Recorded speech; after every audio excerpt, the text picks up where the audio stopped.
हरियाणा की हर अपडेट के लिए बेल आइकन दबाएं और सब्सक्राइब करें STV हरियाणा न्यूज। नमस्कार, आपके साथ मैं हूं अनामिका अजय मिश्रा। आज वित्त मंत्री निर्मला सीतारमण ने देश का बजट पेश किया है। इस बजट से नौकरी पेशा लोगों को बहुत उम्मीदें थीं। उम्मीद की जा रही थी कि इस बार करीब 7 साल बाद टैक्स छूट की सीमा बढ़ाई जाएगी, लेकिन ऐसा कुछ नहीं हुआ। इस बार के बजट में बुजुर्गों को बड़ी राहत मिली है। वित्त मंत्री ने बजट में घोषणा की है कि 75 साल के अधिक की उम्र के लोगों पर अब कोई टैक्स नहीं लगेगा। हालांकि शर्त यह है कि छूट उन्हें सिर्फ पेंशन और ब्याज से हुई कमाई पर ही दी जाएगी। वहीं बजट पर प्रतिक्रिया देते हुए पीएम मोदी ने कहा कि इससे कृषि के क्षेत्र में बेहतर बदलाव आएंगे।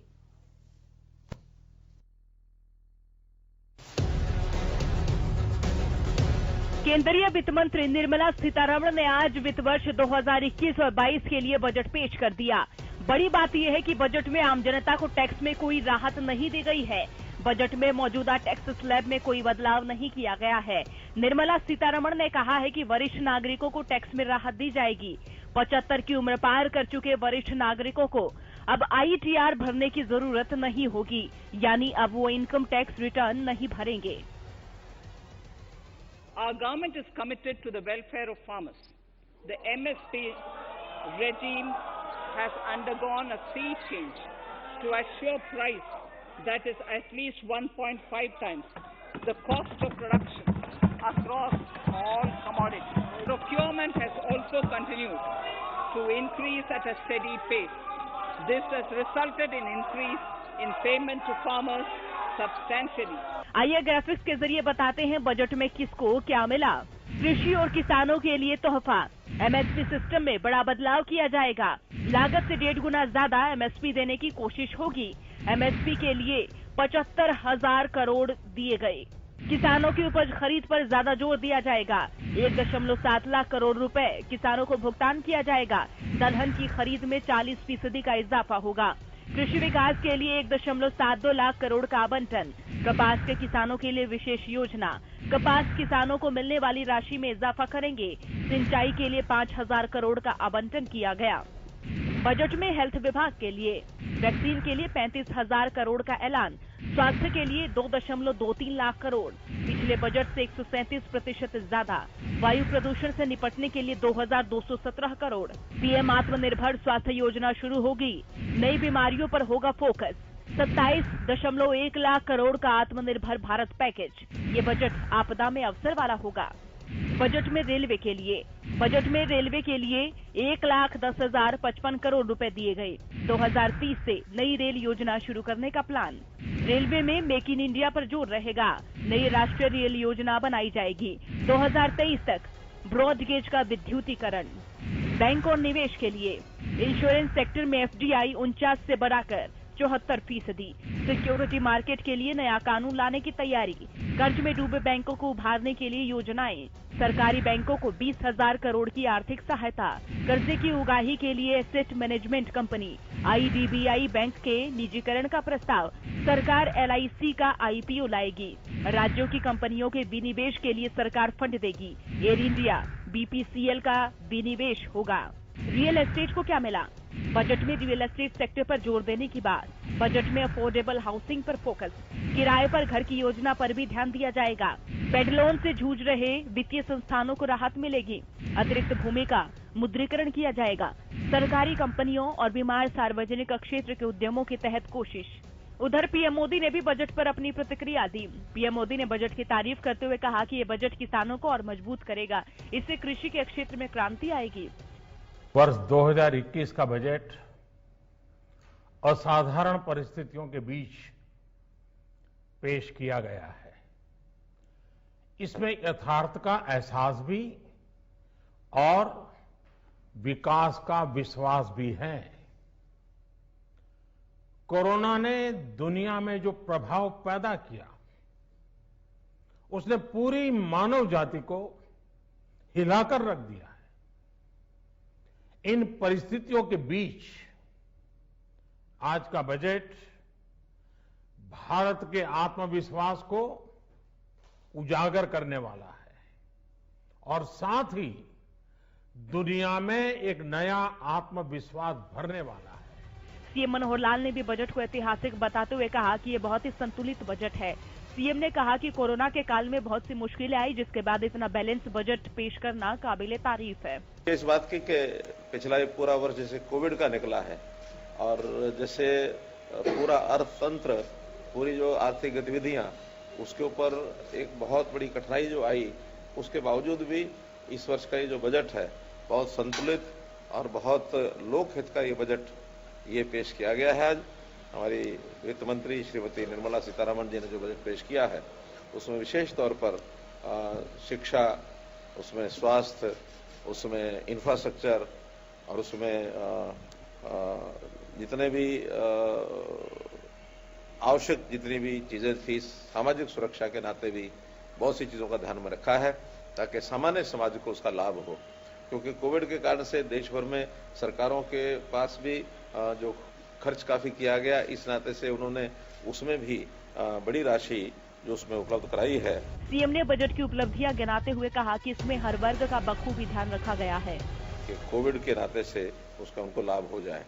जहां तक एक एक विषय की बात है, कृषि के लिए 75,000 करोड़ रुपए का इस बार एमएसपी पर ज्यादा इन्वेस्टमेंट होगा, इसका प्रावधान किया गया है। पशुपालन और डेयरी भी बहुत बड़ी राशि 40,000 करोड़ रुपए उसके लिए सुरक्षित रखे गए हैं। कपास के किसानों के लिए अलग से लगभग 25,500 करोड़ रुपया इसका प्रावधान ये किया गया है।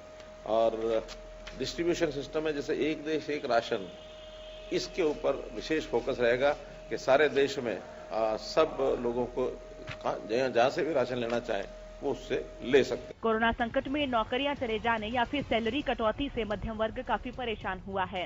इस बजट से कॉरपोरेट जगत खुश है, शेयर बाजार बम बम है, लेकिन मध्यम वर्ग को कुछ खास नहीं मिला है। हालांकि छोटे निवेशकों को राहत देने के लिए कुछ ऐलान किए गए हैं। टैक्स के मामले में सिर्फ ये प्रमुख ऐलान दिख रहा है कि 75 साल या उससे ऊपर के सीनियर सिटीजन को इनकम टैक्स रिटर्न फाइल करने की आवश्यकता नहीं होगी। ये सिर्फ उन लोगों के लिए होगा जिनकी सिर्फ पेंशन और ब्याज से आय होती है। Bureau report, Haryana news. Modi को फॉलो करते हैं। तो ये बजट 2021-22 का ये बजट जिसे वित्त मंत्री निर्मला सीतारमण ने आज देश के सामने रखा, ये उम्मीदों पर कितना खरा उतरा, कहां पर लोगों को लगता है कि नई कमियां हैं और ज्यादा मिलना चाहिए था, और ये ज्यादा देने के लिए सरकार के पास क्या वाकई कोई बेहतर ऑप्शंस थे देने के लिए। चूंकि हम पैंडेमिक से निकल कर आए तो सरकार की तरफ से बार बार ये कहा जा रहा है कि हमारे जेब में जितना था हमने उस तरीके से बांटा और बहुत बैलेंस लेकर आए। क्या बैलेंस था, ये जानने के लिए पैनल से मिलवाती हूँ। हमारे साथ बहुत ही शानदार पैनल मौजूद है। डीआर अग्रवाल हैं अर्थशास्त्री। अग्रवाल जी बहुत स्वागत है आपका। योगेश कौशिक साहब है राजनीतिक विश्लेषक। कौशिक जी बहुत स्वागत करती हूँ। हमारे साथ प्रदीप मिश्रा मार्केट एक्सपर्ट है। मिश्रा जी बहुत स्वागत है आपका हरियाणा न्यूज पर। राजगुरु बिश्नोई है हमारे साथ, आप सीए हैं। बिश्नोई जी बहुत स्वागत है आपका हरियाणा न्यूज पर। हमारे साथ दो मेहमान लाइव जुड़े हैं जो स्टूडियो में नहीं है लेकिन पैनल का हिस्सा है। खालिद चहल का प्रवक्ता कांग्रेस, खालिद जी स्वागत करती हूँ। वरिंदर गर्ग हैं हमारे साथ, प्रवक्ता बीजेपी। गर्ग साहब मैं आपका भी स्वागत करती हूँ। एक एक करके मैं सभी के पास आऊंगी। योगेश कौशिक जी शुरुआत आपसे कर रही हूँ। विपक्ष बहुत आक्रामक दिख रहा है इस बजट को लेकर, आप सबसे पहले तो अपना रिस्पांस दें। रियलिस्टिक है ये बजट? देखिए इन हालात में मेरे हिसाब से इससे अच्छा बजट शायद मुश्किल ही था। रीजन इज वेरी क्लियर कि आप पिछले 7, 8, 9 महीने से कमाई तो कुछ कर ही नहीं रहे हैं बिल्कुल भी। सही मायने में अगर आप चेक करो तो पिछला जब बजट पेश हुआ था मार्च में हुआ था और उसके फौरन बाद जो है लॉकडाउन शुरू हो गया था। तो इसका मतलब ये कि तब से लेके अब तक की कमाई मैं पूरा साल ही मानूंगा वैसे इसको, क्योंकि फरवरी तो आ गया, मार्च में अभी ये भी हो जाएगा, है ना। तो जब आपने एक साल कुछ भी नहीं कमाया फिर भी देश को चलाने में आप कामयाब रहे, देश में कमाई कुछ नहीं और खर्चे उस टाइम पे ज्यादा हो गए, और खर्चे ज्यादा हो गए, रोजगार चला गया, मतलब काफी सारी समस्याएं जो घर में आती हैं। मान लो घर में कोई सारे के सारे लोग बीमार पड़ जाएं, बिजनेस भी बंद हो गया, नौकरी भी चली गई, इन हालात में घर भी चलाया आपने और फिर अगले साल का प्लान करना है आपको। ठीक है। तो इन हालात में मुझे ऐसा लगता है कि सरकार इससे ज्यादा कुछ कर नहीं रही सकती थी।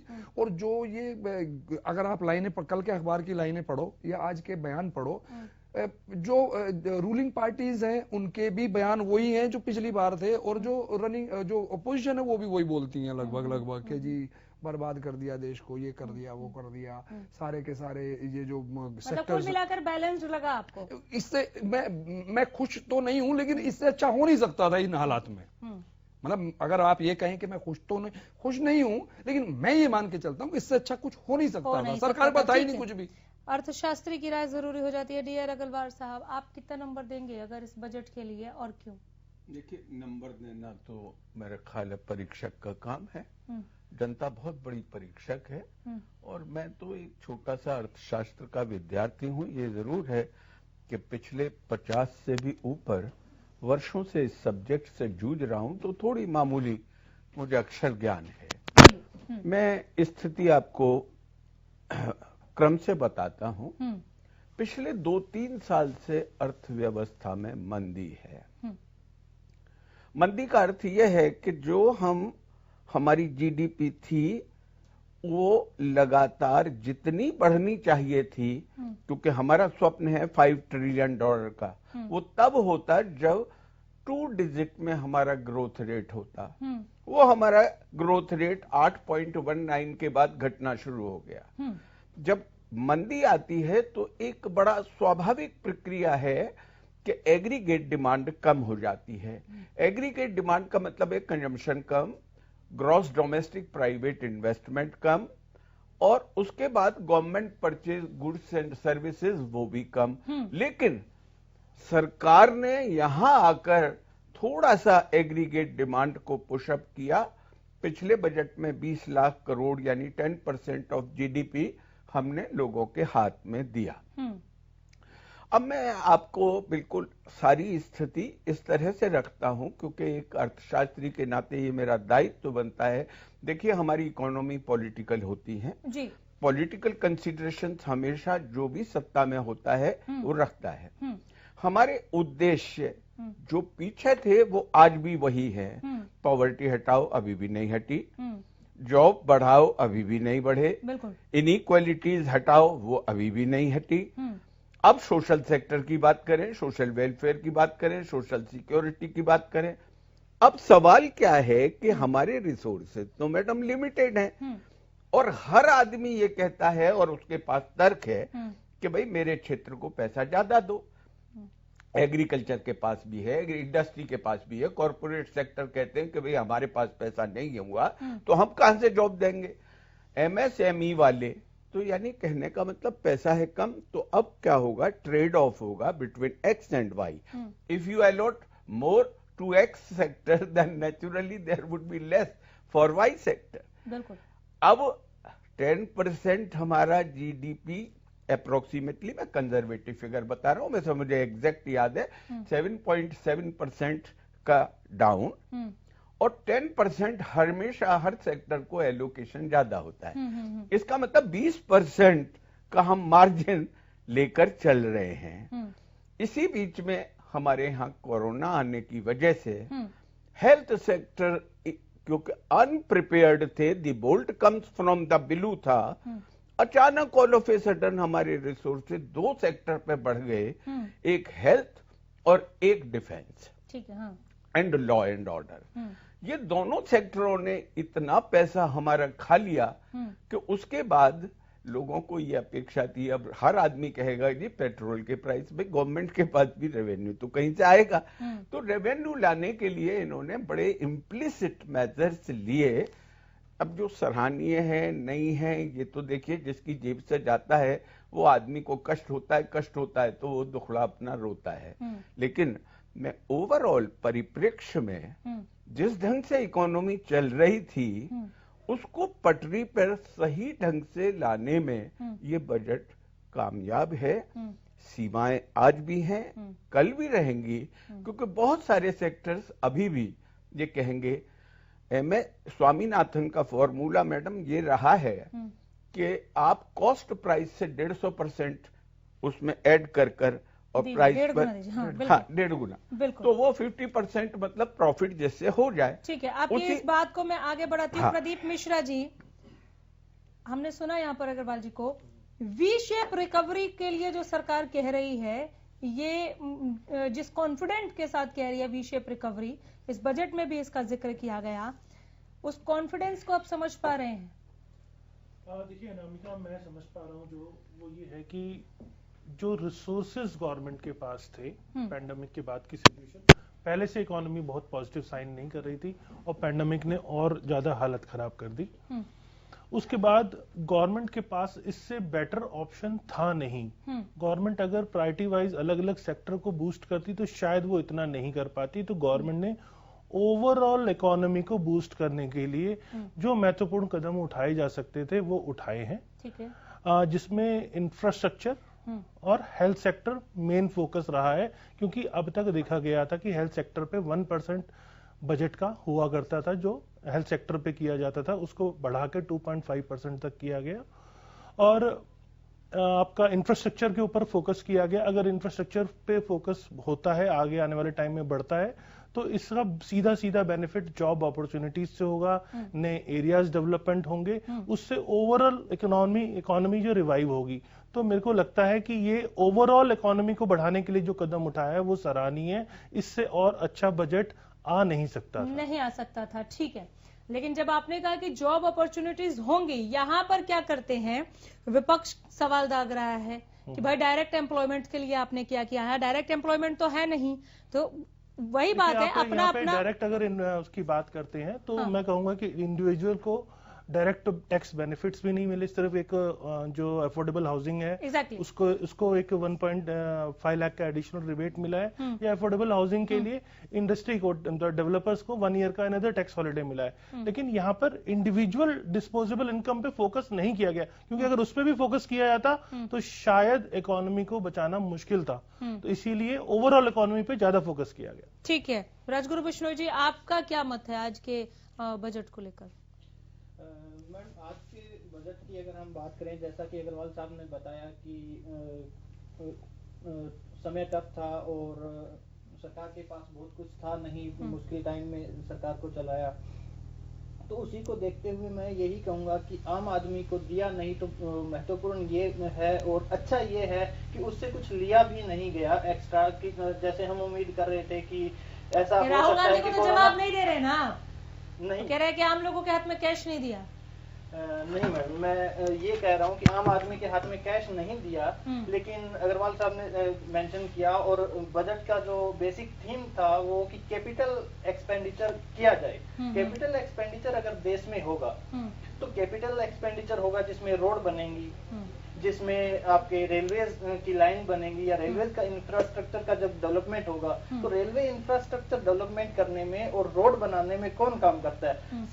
देश का और समाज का लास्ट आदमी जो है वो वहां पे काम करता है। तो उसके हाथ में अगर पैसा जाएगा तो मैं तो ये मानता हूँ कि हाँ, ऊपर से नीचे तक का फ्लो बराबर हो रहा है, सब ठीक चल रहा है। मैं आ रही हूँ सर, एक दो और मेहमान रह गए, उनका भी जरा मैं ले लूं प्रतिक्रिया। खालिद चहलका, बजट से संतुष्ट हैं?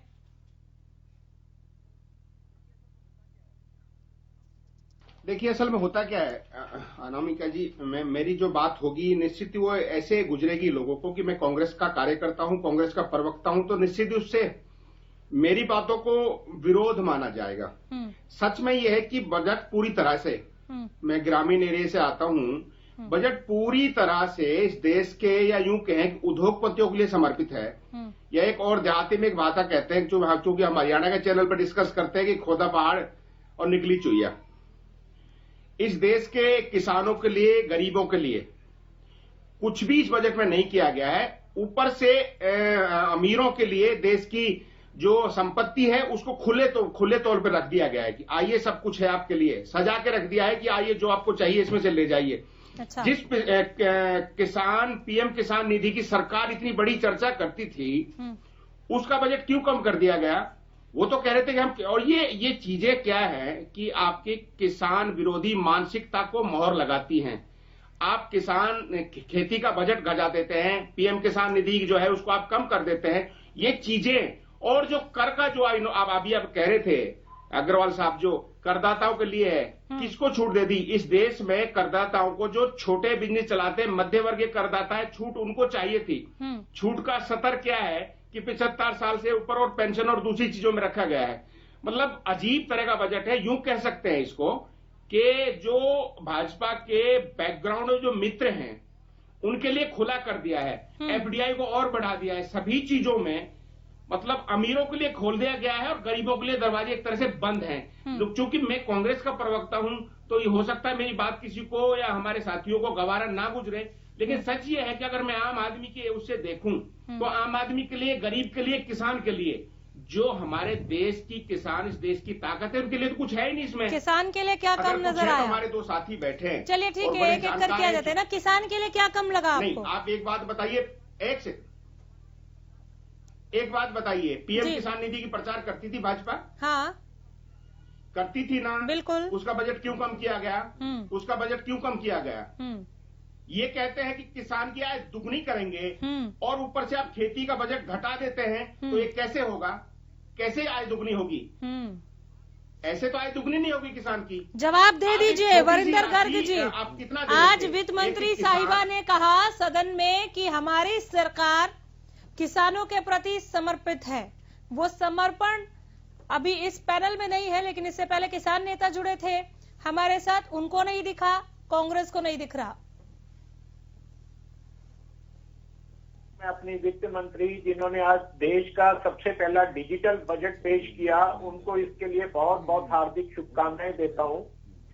इस बजट में आप देखें, आत्मनिर्भर भारत बनाने के लिए ये बजट आने वाले सालों में कारगर और एक बेस का काम करेगा। इस बजट में सभी वर्गों का, चाहे महिलाएं हैं, किसान हैं, खेतीगर मजदूर हैं, बच्चे हैं, स्कूल कॉलेजों के लिए, रेलवे के लिए, सभी वर्गों के लिए, सभी पहलुओं के लिए इस बजट में बहुत बढ़िया प्रावधान किए गए और बहुत बढ़िया संतुलित बजट ये रहा। पूरा पिछला साल पूरा विश्व कोविड की महामारी से गुजरा है। उस किसानों के लिए क्या है, के बावजूद चीज बताने का कष्ट करेंगे आप। किसी भी तरह का कोई नया कर हमारी सरकार ने नहीं लगाया। और ये जो बजट, चाहे इसमें डिफेंस की बात करें, चाहे खेती की बात करें, चाहे ग्रामीण सुविधाओं की बात करें, चाहे रेलवे कॉरिडोर की बात करें, नेशनल टेक्सटाइल पार्क की बात करें, जितने विभिन्न पहलू हैं समाज के, स्वास्थ्य है, खुशहाली है, समावेशी विकास है, न्यूनतम सरकार और अधिकतम शासन जो भारतीय जनता पार्टी का मूल मंत्र है, इन सभी पहलुओं को खालिद जी सिर क्यों पकड़ लिया आपने? आज का ये बजट दिया गया। खालिद जी का सिर क्यों पकड़ लिया आपने? इस बजट में कैपिटल एक्सपेंडिचर नहीं रुकिए, एक मिनट रुक जाइए सर, वरिंदर गर्ग रुक जाइए। मुझे भी लग रहा है कि सवाल का जवाब नहीं जा रहा है सर। सवाल एक बार दोहरा दीजिए आप पहले मेरी बात सुनिए। आप नहीं, रुक जाइए, आप सवाल का जवाब दीजिए। बात सबकी सुननी है यहाँ पर, लेकिन सवाल का जवाब ही सुनूंगी मैं बस। खाली चल का सवाल दोहरा दीजिए, शायद सवाल नहीं पहुंचा आपका। इस बजट में धान और गेहूं सुनिए, सवाल सुनिए। बजट हमने 3 बार सुन लिया। यहाँ हम विश्लेषण के लिए बैठे हैं वरिंदर जी, हम यहाँ विश्लेषण के लिए बैठे हैं।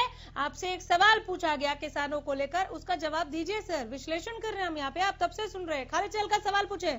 मैंने एक लाइन में पूछी कि आपने किसान, महिलाएं, बच्चों सबकी बात करी है, आप किसानों के लिए क्या है जरा सा वो बता दीजिए। मैंने एक छोटा सा क्वेश्चन पूछा है। अनामिका जी, इस बजट के दिल में किसान है। धान और गेहूं के लिए 1,75,000 करोड़ रुपए, दालों के लिए 10,000 करोड़ रुपए, कपास के लिए 1,000 करोड़ रुपए।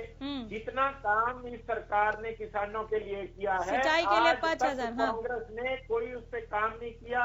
इनके जो कुछ पुराने जो कारनामे हैं सारे दुनिया के सामने है।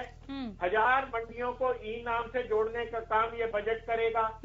उसके लिए चाहे माइक्रो इरिगेशन को बढ़ावा देने के लिए 5,000 करोड़ का प्रावधान किया गया, 1000 करोड़ का चाय बगानों के लिए प्रावधान किया गया। सबसे ज्यादा अगर किसानों की कोई बात करता है तो भारतीय जनता पार्टी के दिल में किसान। खालिद चहल का आप एक पूछ रहे थे, उन्होंने कई गिना दिए। इस बजट के दिल में किसान है, पीएम ने कहा किसान और ग्रामीण दोनों है। मेरा सवाल बहुत सीधा है, उनसे ये भैया से ये पूछिए कि जो 6% की किसान इसमें कटौती की गई है, वो सब आंकड़ा आपका पूरा करने के बाद 6% उसमें कटौती की गई है। पीएम किसान निधि जो 75,000 करोड़ थी उसको 65 कर दिया गया। ये चीजें या उनको पता नहीं आती? ये बता रहे 5,000 करोड़ 10,000 करोड़, ये ठीक है, लेकिन ऑल ओवर 6% किसान के खेती के बजट को घटाया गया है। खालिद जी, हमारी सरकार ये शायद इनको पता है कि नहीं है, ये इनसे आप पूछ लीजिए और फिर अपनी बात रखें। अगर किसी ने आपको याद दिलाऊं, आपके समय में अगर कांग्रेस के समय राज्य में ऑल्टरनेट क्रॉप की कोई बात नहीं करता था। किसानों की आय दुगना करने के लिए हम प्रतिबद्ध है और 2022 में सर वो आपके आगे आंकड़े रख रहे हैं। वरिंदर जी, मैं हैरान हूँ। वो कह रहे हैं कि 75 से 65 कैसे हो गया, उसका जवाब दे दीजिए। आपके पास जवाब ही नहीं है। आप कह रहे हैं हमने कमी नहीं किया। अनामिका जी, अगर आप और 6% टोटल कैसे कम हो गया? उसका तो सीधी सी बात है। गेहूं बगान का सबका जोड़ लगाएंगे तो उससे ज्यादा बजट बनता है। खालिद जी की बात से सहमत नहीं हूं मैं। चलिए ठीक है, आप सारी ठीक है अग्रवाल जी, आप समझ रहे हैं ये दोनों हमें क्या समझाना चाह रहे हैं? मुझे तो समझ में नहीं आया। मुझे नहीं आया समझ में। मुझे ऑन एयर कहने में ये कोई गुरेज नहीं है कि मुझे नहीं आया। आप लोग इतनी देर से बात कर रहे हैं, सवाल का जवाब ही नहीं मिला मुझे अभी तक। सवाल का जवाब अभी आपको दे दूं। हाँ। ये अपने जो कांग्रेस के भाई नेता जो भी हैं बोल रहे थे, अभी थोड़ी देर पहले कपिल सिब्बल जी ने एक बहुत सुंदर सेंटेंस किया है। भाई साहब आप नोट कर लें, पिछले 60 सालों में, मैं उन्हीं के शब्द उद्धृत कर रहा हूं, एक शब्द इधर उधर नहीं। पिछले 60 सालों में किसी ने भी, कांग्रेस ने, भाजपा, कोई हो, कांग्रेस में किसी ने भी किसान के लिए कुछ नहीं किया है। ये आप ही के नेता का बयान दे रहा हूं। अब जो अनामिका जी आप बोल रही थी ना, वी शेप्ड रिकवरी क्या होती है, देखें जब हम -7.7 आ गए, बिल्कुल, और अगले साल यानी इस वर्ष में जो आर्थिक सर्वेक्षण है उसमें हम 11% गए, तो हमारी ग्रोथ ये नीचे गई और नीचे से ऊपर गई। इसको हम इसलिए वी शेप्ड बोलते हैं, लेकिन ये वी शेप्ड नहीं है। मैं अभी आपको अभी दे रहा हूं, अगले साल उससे ग्रोथ रेट कम हो रहा है, तो मैं इसे के शेप्ड रिकवरी बोलता हूं, वी शेप्ड नहीं बोलता। ए शेप्ड आप समझ नहीं के, आप देखें नीचे गए, ऊपर गए 11% और अब फिर नीचे आएंगे अगले साल 6% पर, तो अब आपकी कैसी ग्रोथ हुई?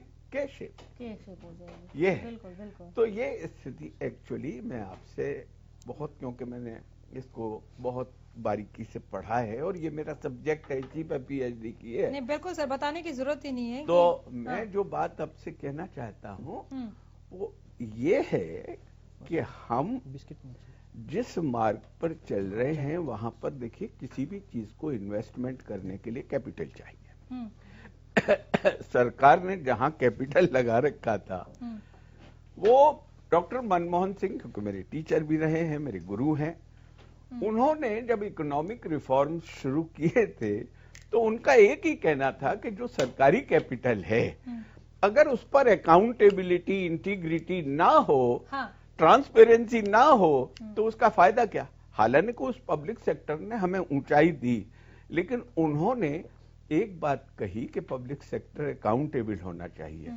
अब जो कैपिटल हमें दर्द दे रही है, नुकसान दे रही है, तो भाई उस कैपिटल को निकाल के कोई भी, ये तो एक साधारण व्यापारी समझता है कि जो चीज नुकसान दे रही है वहां से उसे हटाओ, दूसरी जगह लगाओ।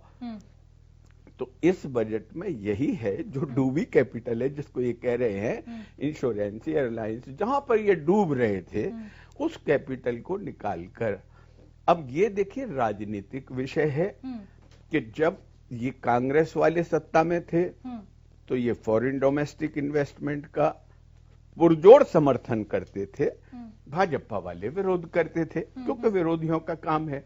अब ये सत्ता में है तो वो विरोध कर रहे हैं। देखिए एक ही नीति है, कमाल की बात है, और all credit goes to doctor Manmohan. लेकिन वो कह भी रहे हैं कि चूंकि मैं विपक्ष में बैठा हूं तो इसे विरोध ही समझा जाएगा, इसे हकीकत कोई नहीं मानेगा। खालिद जी, कपिल सिब्बल पर कुछ बोले नहीं?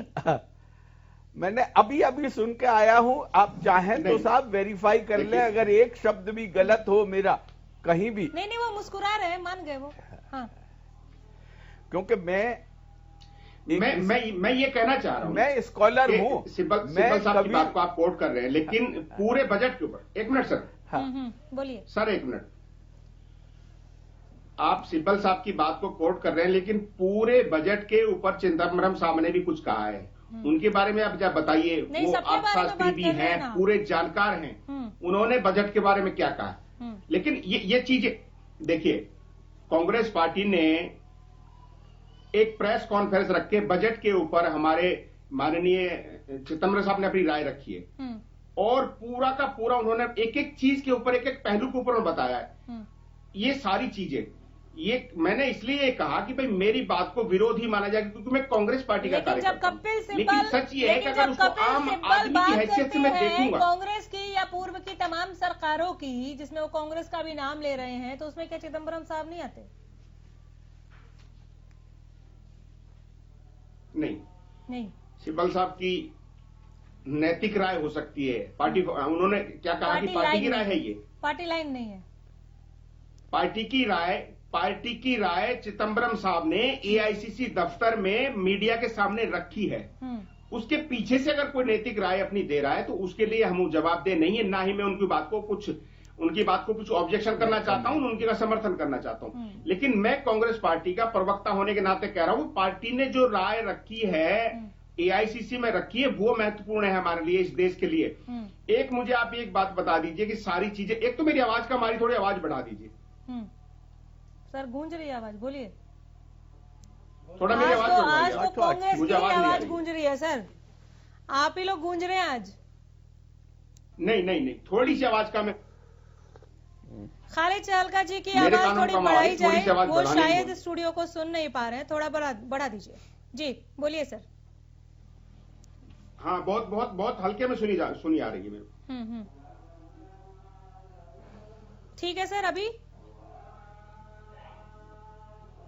बोलिए सर। मैं इतना गैप नहीं छोड़ सकती स्क्रीन को। हाँ बोलिए। तो मैं कहना ये चाह रहा था, मैं ये कहना चाह रहा था कि भाजपा के कार्यकर्ता और भाजपा से जुड़े लोग, अब ये कहने की क्या बात रह गई कि देश इतनी मुश्किल, ये सारी व्यवस्थाएं जो पैदा हुई देश में, सरकार के मिसमैनेजमेंट से पैदा ये स्थिति देश के अंदर हुई है।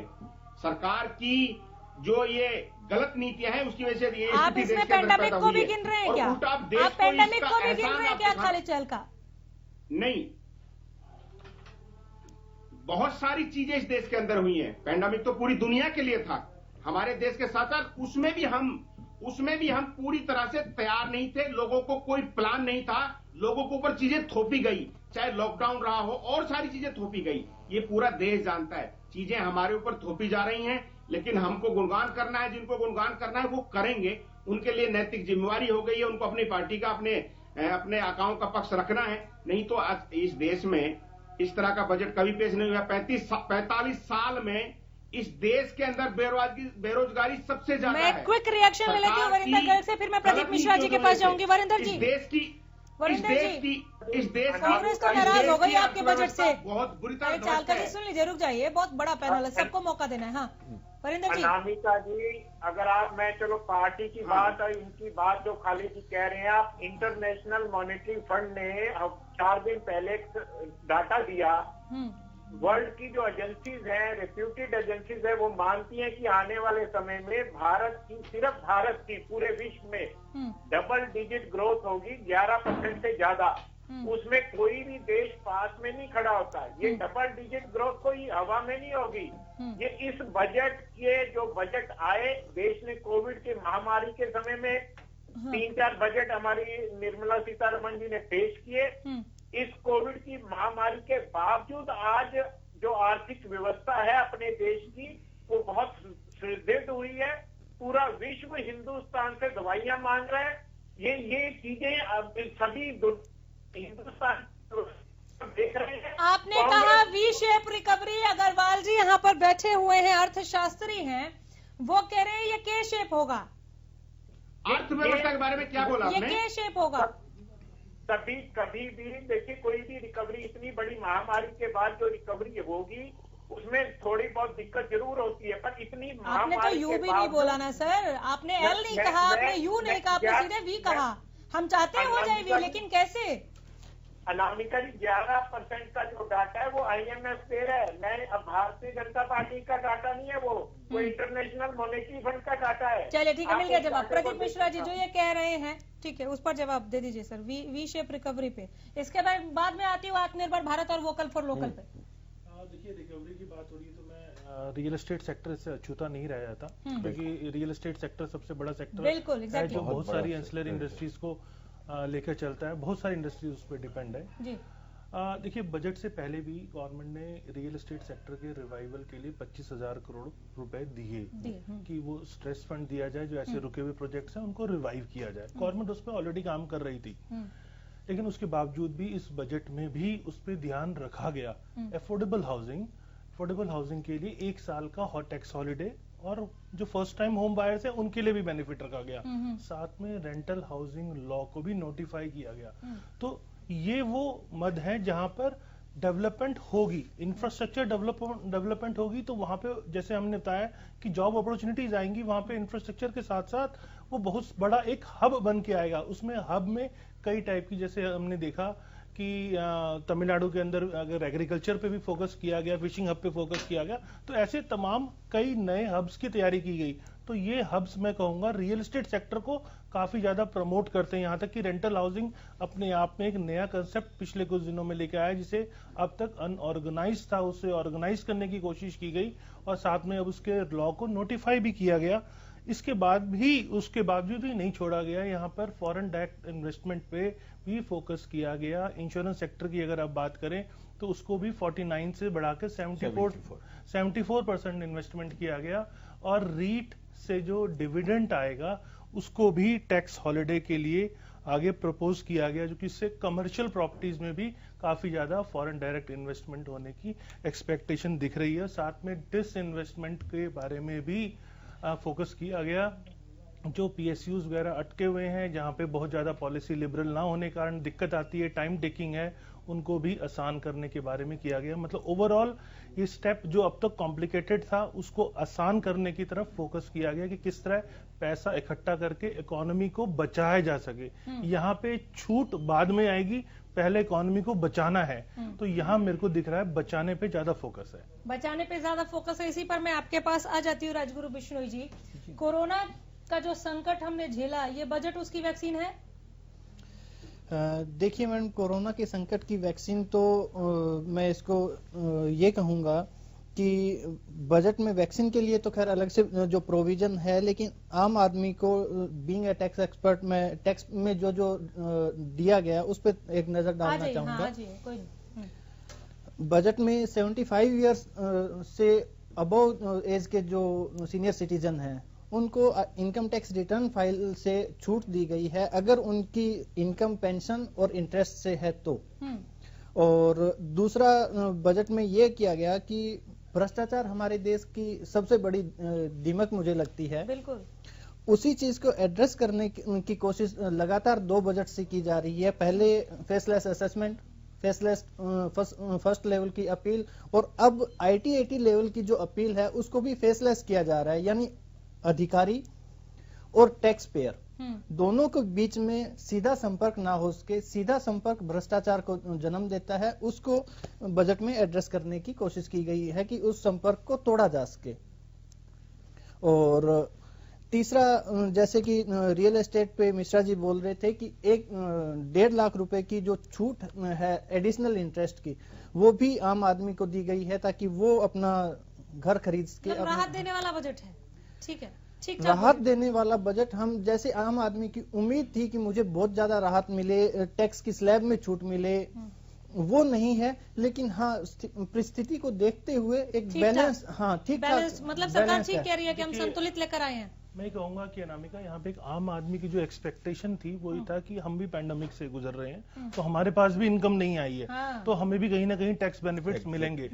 वो नहीं मिल पाए और वो मिल भी नहीं सकते थे, बात दोनों है, वो मिल नहीं पाए और मिल भी नहीं सकते थे। तो गवर्नमेंट ने इकोनॉमी को फोकस किया, आम आदमी पे फोकस नहीं किया। इसीलिए आम आदमी अगर देखें, मैं अपने ऊपर बात करूं तो मुझे खास कोई बेनिफिट मिलता हुआ नहीं मिल रहा है, लेकिन हम ओवरऑल सरकार को देखें तो सरकार के पास ऑप्शन ही यही था, ऑप्शन नहीं था इसलिए नहीं मिला और इकोनॉमी पे फोकस किया। आपके पास आ जाती हूँ। राहुल गांधी ये कह रहे हैं बहुत सारे हमने आज देखे बयान और बहुत पता नहीं कहां से ये निकाल के वर्ड लेकर आते हैं। जैसे शशि थरूर ने कहा कि बजट को देखकर ऐसा लगा जैसे कि किसी गैराज का कोई मैकेनिक कह रहा है कि जी हम आपके गाड़ी का ब्रेक ठीक नहीं कर पाए इसलिए हमने हॉर्न बढ़ा दिया। लेफ्ट के एक नेता कहते हैं सलीम अली, वो कह रहे हैं कि ये तो OLX हो गया, सरकार हर चीज बेच रही है, इसमें रेल बेच रही है, स्टील बेच रही है, हर चीज बेच रही है, तो ये बजट है या इसे आप OLX कहेंगे। राहुल गांधी ने ट्वीट कर दिया फटाफट से, जैसे ही बजट पेश करके हटी निर्मला सीतारमण, उन्होंने ट्वीट किया कि आम लोगों के हाथों में कैश नहीं दिया। वो ये कह रहे कि पूंजीपतियों जो उनके प्रिय मित्र हैं, पूंजीपतियों को के लिए अवसर खोल दिया कि आइए जो चाहिए ले जाइए। सर ये क्या, मेरा सवाल है, ये तीनों मैंने जिक्र इसलिए किया और भी बहुत सारे हैं, इतना वक्त नहीं है। कौशिक साहब, सवाल मेरा ये है कि क्या विपक्ष राजनीति करने के लिए ये बातें रख रहा है? अनामिका जी, मेरा सबसे पहला मानना तो ये कि हमें ऐसे सवाल XYZ कौन क्या कह रहा है उस पर हमें जाना नहीं चाहिए। हमारा अपना पैनल है, हम अपनी बात कर रहे हैं, ठीक है। उनका काम अपोजिशन करना है, वो करेंगे। जब बीजेपी अपोजिशन में थी ये भी तो यही काम करती थी ना, तो इसलिए उन बातों पे मत जाओ। अब मैं थोड़ा सा अब सारी पैनल की बात सुन के मैं थोड़ा सा पीछे से चलता हूँ। हमारे साथ सारे विद्वान लोग बैठे हुए हैं। देखिए, ये इकोनॉमी डगमगाई अभी पेंडेमिक की वजह से नहीं है, वो 2 साल पहले से ही पीछे जा चुकी थी। FCI 4 साल पहले से ही घाटे में चला जाना शुरू हो गया था, जो कि परचेज करता है किसानों की इसकी सामान की, गेहूं की, चावल की। 3.5 लाख करोड़ का घाटे में आज के दिन वो किसानों की प्रॉब्लम इसलिए खड़ी होकर आके खड़ी हो गई है। अब मैं पेंडेमिक से शुरू कर देता हूँ। 150 करोड़ हमारे देश में 130 करोड़ के करीब जनसंख्या है। 1.5 करोड़ लोग यहाँ पे बीमार हुए हैं। कितनी परसेंट हुई? 1%। क्या है 1%? कुछ भी नहीं है मेरे हिसाब से। अगर दुनिया को, अमेरिका को देखो, इंग्लैंड को देखो, पूरे यूरोप को देखो, कुछ भी नहीं है ये तो। लेकिन हमारा इंफ्रास्ट्रक्चर या एक ऐसा हाइप क्रिएट हो गया पूरे देश में कि पता नहीं क्या हो गया, एकदम पूरा देश बंद हो गया एकदम। और जबकि 1% कुछ भी मायने नहीं रखता मेरे हिसाब से भी, और मेरे ख्याल में किसी से भी आप बात करेंगे तो उसमें एकदम ऐसा क्रिएट हुआ। उसके बाद चलो जो हो गया हो गया, अब हम यहाँ पे आ गए हैं। अब इसके बाद मैं बात करता हूं, अब इस बजट के अंदर सरकार क्या कर रही है। सरकार ने जो अपना बताया है कि हम इसमें एवज में ये देंगे, इस एवज में ये देंगे, इस एवज में ये देंगे। मैं अपने हिसाब से ये बात सोचता हूं कि मेरे हिसाब से ये सब होने के बाद सबसे पहले हेल्थ जरूरी थी, हेल्थ में उन्होंने दे दिया, ठीक है। 2.25 लाख करोड़ के करीब दिया है उन्होंने, मैं उससे सहमत हूं, जरूरत थी। रोजगार के ऊपर जो अभी बात कर रहे हैं कि इंफ्रास्ट्रक्चर और रियल एस्टेट पे पैसा लगा रहे हैं वो, तो ये जो इनका जो होता है वो 15% के करीब कंट्रीब्यूशन है रोजगार के लिए, ठीक है। पर हम तो 40% पीछे जा चुके हैं। उन 40% में 25% जो लोग बचे हुए हैं उनमें MSME हैं और छोटे छोटे सेक्टर्स हैं, ठीक है। उनको मैं जो बात करना चाह रहा हूं, मैं ये कहना चाह रहा हूं कि जो छोटा, जिसको मैं पकोड़े तलने को भी रोजगार मानता हूं, मोदी जी ने कहा था, लोगों ने मजाक उड़ाया, ठीक है, लेकिन वो भी उसके छोटे छोटे जो पार्ट्स हैं उनके लिए कहीं पे कोई भी बात नहीं की गई है। और जो छोटे मजदूर हैं उनके लिए कहीं भी कोई बात नहीं की गई है। तो ये सारी की सारी चीजें। अब मैं बात करता हूं प्राइवेटाइजेशन की, जिसका अब ये लोग कांग्रेस कह रही है प्राइवेटाइजेशन की बात। मैं इससे कतई सहमत नहीं हूं कि सिक यूनिट्स बिक रही हैं। कोई सिक यूनिट नहीं बिक रही है। मेरे पास उदाहरण है, गुड़गांव के अंदर मारुति बेची जा रही थी उस टाइम पे। IDPL कंपनी जो थी वो घाटे में थी, ठीक है, और वो सिक यूनिट थी, वो नहीं बिकी। यूनिट कौन कौन सी बिकती हैं? वो बिकती हैं जो प्रॉफिट मेकिंग होती हैं। मारुति बेस्ट प्रॉफिट मेकिंग थी, वो बिकी। बाल्को बिकी, ठीक है। उसके बाद आज के दिन जो लिस्ट में आए हुए हैं उनमें हमारी बात करेंगे, Bharat petroleum profit making company है, ठीक है, और बिक रही है, वो कोई बात नहीं। इनका अपना सोच है कि अभी मुझे घर में पैसे चाहिए, कभी हम जेवर भी बेच देते हैं अपने, कभी कोई प्लॉट बेच के दूसरा ले लेते हैं, ठीक है, ये एक सरकार की नीति है। लेकिन जो परेशानी किसी को भी होगी, आपको भी होगी, मुझे भी होगी, वो परेशानी ये है कि जो कंपनी 9 लाख करोड़ की है उसे 60,000 करोड़ में बेचा जा रहा है। परेशानी यहां से शुरू होती है। और वो 9 लाख की जो आपकी बुक्स बोलती हैं उसको 60,000 करोड़ में कैसे बेच सकते हैं? ये देश की प्रॉपर्टी है। अभी मैं और उदाहरण दूंगा आपको। जू सेंट्यूर बॉम्बे में हुआ करता था, जिसका डिसइन्वेस्टमेंट किया गया था वाजपेयी जी के टाइम पे। वो जो बिका, वो जैसे आज 147 करोड़ में बिका है जू सेंट्यूर। मैं बाय नेम कोट कर रहा हूं मैं, जू सेंट्यूर बॉम्बे जो अपने जू पे था, 147 करोड़ में बिका और अगले ही दिन उसका सौदा 247 करोड़ में हो गया। मींस बाय आज के दिन वो डिस्प्यूट में, इसमें कोई दो राय नहीं है। इसी वजह से डिस्प्यूट हो गया, किसी ने आगे पेपर लगाया कि जी एकदम 100 करोड़ का घपला जो हुआ इसका जवाब दो, और वो आज तक डिस्प्यूट में है। तो ये जो चीजें हो रही हैं ये खतरनाक हैं। आप करप्शन खत्म करने की बात अगर कर रहे हैं, let it be very clear, transparent हो। मैं कह रहा हूं हमारे पास पैसा नहीं है, मोदी जी ने एक बार भी ये कहा कि हमारे पास पैसा नहीं है इसलिए हम बेच रहे हैं। क्या चाहता है बोलने में? मेरा घर का बच्चा मेरे मुझसे कार मांगता, मैं कहूंगा बेटा अभी 6 महीने रुक जा, अभी पैसे नहीं है, वो रुक जाएगा। तो देश का जो आम आदमी है उसको एक पेरेंटल जो है आप फीचर दिखाइए कि भाई चिंता ना करो आप, और हर चीज पे बोलते हो ना, आप इस पे भी बोलो कि हम क्राइसिस में है। आज के दिन 9 लाख करोड़ रुपए बड़े इंडस्ट्रियलिस्ट के जो है माफ कर दिए गए हैं, लेके चले गए हैं। वरिंदर जी जवाब देंगे। और किसान को 80,000 रुपए का, 60,000 रुपए का 5 किलो आटा दे के आप ये कहते हो कि हमने बहुत कुछ कर दिया है। वरिंदर गर्ग ये तो राइट टू फूड का ये जरूरत नहीं है। अनामिका जी, भारतीय जनता पार्टी ट्रांसपेरेंसी के लिए प्रतिबद्ध है। शुरू से हमारे माननीय प्रधानमंत्री जी ने जो ये डिजिटलाइजेशन का काम किया है, ये भ्रष्टाचार को खत्म करने की और बहुत बड़ा एक कदम है। आपको ध्यान दिला दूं, जब आधार वगैरह जोड़े गए राशन कार्ड और ये जो मिड डे मील वगैरह स्कीम्स चलती थी कांग्रेस के समय से, लाखों बच्चे और लाखों सैनिक जिनकी पेंशनें जो मतलब थे भी नहीं उनको घरों में जाती थी। ये जब से आधार को जोड़ने का काम किया गया, इस तरह के घोटाले हमारे सामने भारतीय जनता पार्टी की सरकार के सामने आए। ठीक है, वक्त नहीं तो है, ऐसा अग्रवाल जी मैं आपके पास आ रही हूँ। योगेश कौशिक ने एमएसएमई का जिक्र किया, लोकल फॉर वोकल, आत्मनिर्भर भारत के लिए आपको आज के बजट में क्या दिखा? मैं 2-3 बातें आपसे कहना चाहता हूँ। मैंने अपने मित्रों की बात जब सब इनकी भी सुनी। देखिए 2 इंडेक्स आपको दे रहा हूँ, एक HDI, एक ट्रांसपेरेंसी इंटरनेशनल। अगर इनकी भाई साहब की वीरेंद्र गर्ग जी की बात सही थी तो इसमें हम ऊपर जाने चाहिए थे, सीढ़ी चढ़ने चाहिए थे, क्योंकि भाई करप्शन कम हुआ है। HDI में हम 129 से 131वें नंबर पे आए, 2 नंबर गिरे। तो भाई साहब आंकड़े, अच्छा जो ये बोल रही थी मैडम, कौन बोल रहे थे अभी, एक कह रहे थे कि भाई वो IMF की जो चीफ इकोनॉमिस्ट हैं गीता गोपीनाथन, इंडियन हैं, और उन्होंने ही वो 11% की जो फिगर है वो हमारी जो चीफ इकोनॉमिक एडवाइजर हैं उसने भी दी है। मैं आपसे ये कहना चाहता हूं, ऐसा कौन सा देश है जहां पर आपने एडवांस लिया पैसा और उसको वापस नहीं किया? अब ये जो कौशिक जी ने यहां बात कही है, मैं आपको कह रहा हूं वो इसी सरकार में हुआ है कि लोग पैसा लेके भाग गए और आज तक हम उनका कुछ नहीं कर सके। अगर नैतिक दायित्व है तो इनका वो भी है कि जो पैसा बाहर ब्लैक मनी का गया हुआ था उसको वापस ले आए।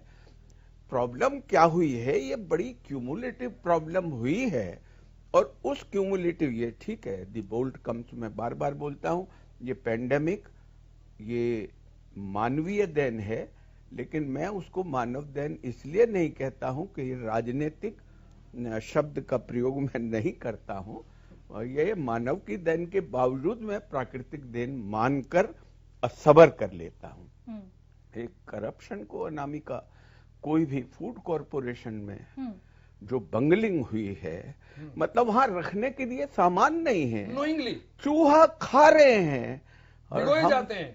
तो ये जो स्थितियां हैं ये पहले भी सुनते आए थे, बिल्कुल बिल्कुल, और आज भी सुन रहे हैं। तो बात करने के लिए और बहुत मेरी कुछ है। एक और बस शब्द कहना चाहता हूं बोलिए। कि हम सब एक्चुअली जो ऑनेस्ट टैक्स पेयर है अनामिका जी, वो सारे दर्द पहले भी सहे हैं, आज भी सह रहे हैं, और शायद आगे भी कोई ऐसा हमारा दाता नहीं आया है जो इस बात को अप्रिशिएट करे कि भाई ये ऑनेस्ट टैक्स पेयर चलिए, तो परिस्थितियों को देखते हुए इसे बैलेंस इकोनॉमी हमारे पैनल की तरफ से खालिद चहलका के अलावा सभी कह रहे हैं कि हाँ ये संतुलित है। परिस्थितियों को देखते हुए हालांकि बहुत ज्यादा खुश नहीं हुआ जा सकता, लेकिन ऑप्शन नहीं थे सरकार के पास। इसीलिए ये सवाल भी मेरा था कि क्या कोरोना से जो संकट